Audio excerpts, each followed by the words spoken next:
Class 11th के student ध्यान दें। आज के इस वीडियो में मैं आपको वार्षिक परीक्षा के लिए भौतिक शास्त्र के मोस्ट इंपोर्टेंट क्वेश्चन इस वीडियो में बताने वाली हूँ। तो देखिए 4 सेटों में लाई हुई हूँ, तो ए भी आपका कंप्लीट हो चुका है। इस वीडियो में आपको आपका सी सेट बताने वाली हूँ। पूरी आपकी भौतिक शास्त्र की किताब का निचोड़ होने वाला है। मोस्ट इंपोर्टेंट क्वेश्चन है, तो अच्छे से कंप्लीट करिएगा। जिस स्टूडेंट को भी पेपर में अच्छे से अच्छे अंकों से पास होना है, उस स्टूडेंट को इन सभी प्रश्नों को कंप्लीट करना है। तो देखिए पहला प्रश्न है आपका, सरल लोलक का आवर्तकाल होता है तो 2 सेकेंड। गैस के अणुओं की गति होती है तो त्रिविमीय गति। सेल्सियस तथा फ़ारेनहाइट पैमाने पर निम्नलिखित ताप पर समान होता है तो -40 डिग्री सेल्सियस। निम्नलिखित में से कौन सा ऊष्मा का मात्रक नहीं है तो अंश सेल्सियस। तापीय प्रक्रम में नियत रहता है तो ताप। और सेल्सियस पैमाने का परम शून्य ताप होता है तो -273 डिग्री सेल्सियस। तो देखिए इस तरीके से आपका पहला प्रश्न कंप्लीट हुआ। दूसरा है आपका, रिक्त स्थानों की पूर्ति कीजिए। तो प्रतिबल का विमीय सूत्र mLT2 है। 0 डिग्री सेल्सियस पर वायु में ध्वनि का वेग 332 मीटर बटा सेकेंड होता है। जब किसी ऊंचाई से किसी वस्तु को क्षैतिज दिशा में फेंका जाता है तो उसका पथ पलवलाकार होता है।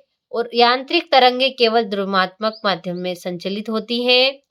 बल के आवेग का MKS मात्रक न्यूटन इंटू सेकेंड है।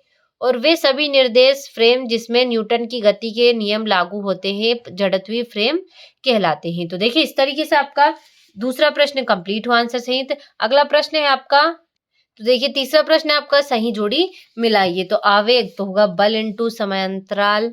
विस्थापन तो होगा आपका A sin WT। गैस समीकरण तो होगा आपका PV इक्वल NRT। अध्यारोपण का सिद्धांत तो इसका होगा आपका ये रहा। और चंद्रमा की गति तो आवर्त गति। और गुरुत्वाकर्षण नियतांक तो इसका होगा आपका अदिश राशि। तो देखिए इस तरीके से आपका तीसरा प्रश्न कंप्लीट हुआ। चौथा है आपका, एक शब्द वाक्य में उत्तर लिखिए। तो देखिए इस तरीके से प्रश्न दे रखे हैं, तो अच्छे से स्क्रीनशॉट के माध्यम से इन्हें आप कंप्लीट करिएगा। पांचवा प्रश्न है आपका, सत्य सत्य लिखिए। तो किसी गैस का ताप बढ़ाने पर उसके अणुओं की गतिज ऊर्जा घट जाती है तो असत्य होगा। गतिक घर्षण का मान सीमांत घर्षण से हमेशा कम होता है तो सत्य है। बल इक्वल द्रव्यमान इंटू त्वरण तो सत्य होगा। गैस के दाब का कारण उसके अणुओं का पात्र की दीवारों पर टकराना है तो सत्य।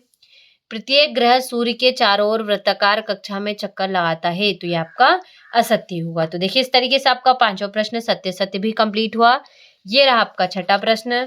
सातवां हो गया। सारे मोस्ट इंपोर्टेंट क्वेश्चन है आपके, तो देखिए अच्छे से स्क्रीनशॉट के माध्यम से कंप्लीट करिएगा। देखिए 11वां हो गया, 12वां। इस तरीके से इन प्रश्नों को अच्छे से स्क्रीनशॉट के माध्यम से कंप्लीट करिए। अगर इन प्रश्नों के आंसर आपको ना भी मिले तो घबराने की कोई जरूरत नहीं है। अगले वीडियो में मैं आपको फुल सॉल्यूशन के साथ बताने वाली हूँ। तो अभी के लिए इन प्रश्नों का अच्छे से स्क्रीनशॉट लें और इन्हें कंप्लीट करिए।